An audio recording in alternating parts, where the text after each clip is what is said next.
1917'de 2 Kasım 1917'de İngiltere'nin savaş kabinesinde Dışişleri Bakanı olarak görev yapan Arthur Balfour, Siyonizmin öncülerinden Lord Rothschild'e bir mektup yazarak İngiltere Devleti'nin Filistin'de kurulacak bir devletine destek vereceğini açıklayan bir mektup gönderiyor. Bu mektup toplam 67 kelimeden oluşuyor ve bu mektupla birlikte sonrasında gelişen siyasi, askeri gelişmelerle birlikte orada Siyonist bir devletin, Siyonist işgalin temelleri atılmış oluyor. Sonuçta Yahudi Kongresi ile birlikte Filistin'de bir Yahudi Siyonist devletin kurulacağı kararlaştırılıyor ve bunun kurulması için de çok dakik işleyen bir plan, bir proje hazırlanıyor. Bunun ekonomik boyutu, siyasi boyutu, askeri boyutu, uluslararası boyutu, Yahudilerin kendi içine bakan boyutlarıyla birlikte bir plan proje hazırlanıyor. Bu plan proje adım adım işletiliyor. Ve orada Filistin'de bir Yahudi Siyonist devletin kurulması için o dönem orada hakim olan Osmanlı'nın tabi caizse yıkılması ve parçalanması gerekiyor. Dolayısıyla Sykes-Picot'la birlikte Osmanlı İmparatorluğu'nun toprakları bölünüyor, parçalanıyor ve ardındaki 16'da Sykes-Picot Anlaşması, 1917'de ise Balfour Deklarasyonu'yla birlikte bunun devamı olan adım atılıyor. Balfour Deklarasyonu'nun nedenine baktığımız zaman burada dünya genelinde parayı elinde tutan, uluslararası düzey tefeci olan Yahudi aileler var. Ki bunlardan bir tanesi de Rothschild ailesi, ki halen öyledir. Rothschild ailesi şu anda dünyanın en zengin ailelerinden ve Siyonizmi destekleyen, Siyonizm için ekonomik destek sağlayan finansmanlardan bir tanesidir. Ve o dönem İngiltere savaşta olduğundan dolayı çok yüklü miktarda para vererek bir nevi İngiltere'yi kendine bağlıyor. Ve bunun karşılığında da İngiltere'den orada bir Yahudi Siyonist devletinin kurulması için söz alıyorlar. Ve bu adım adım devam ediyor. Tabii Balfour Deklarasyonu sadece Filistinler için işgalin, katliamın, acının başlangıcı değildir. Sonuçta orada kurulacak olan bu Siyonist işgal rejimi bütün coğrafyamız için, bütün ümmet coğrafyası için acı getiriyor, işgal getiriyor. Şu an Suriye olsun, Türkiye, Irak, Mısır, Somali, Sudan, bütün coğrafyamıza olan olayların müsebbibi Balfour Deklarasyonu'dur. Çünkü orada kurulmuş olan işgal rejimiyle birlikte ümmet coğrafyası rahat yüzü görmedi.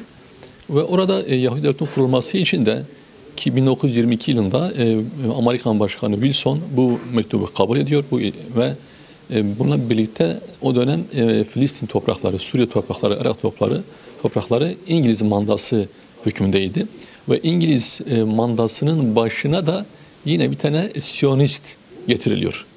Ve burada askeri açıdan, ekonomik açıdan, siyasi açıdan adım adım Yahudi devletinin kurulmasının temelleri atılıyor. Yani bir anda işte devlet kurulmuyor. İngiliz mandası şemsiyesi altında orada adım adım o devlet kuruluyor. Ve tabii bu süreçte Filistinler o topraklarından çıkarılıyor. Katliamlar, sürgünler, işgaller devam ediyor.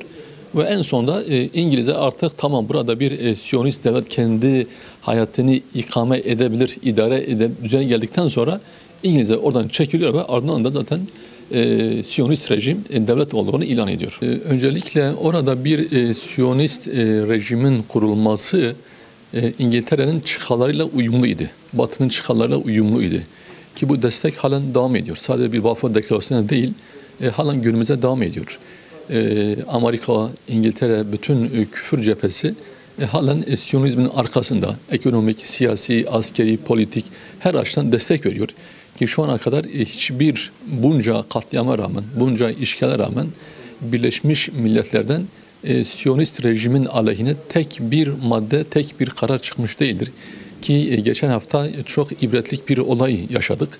Birleşmiş Milletler Kürsüsü'nde İnsan Hakları Örgütü'nün Filistin'de Siyonist rejimin Filistin'e karşı işlemiş olduğu zulümleri anlatan, içeren bir rapor vardı. Orada Birleşmiş Milletler'in daimi temsilcisi, Siyonist rejimin temsilcisi Birleşmiş Milletler Kürsüsü'nden bu mektubu yırttı. Eğer Birleşmiş Milletler kendisine karşı yapılan bu saygısızlığı, bu küstahlığa cevap veremiyorsa, kalkıp da Filistin halkının haklarını savunma noktasında ve diğer taraftan dünyaya adalet, huzur, istikrar, barış getirmesi noktasında Birleşmiş Milletler'in yapacağı tek bir şey yoktur. Siyonist rejim de bu desteği halen İngiltere'den, Fransa'dan, Amerika'dan, bütün Batı cephesinden halen bu destek devam ediyor. Tabii daha önce Filistin halkı sahipsiz idi.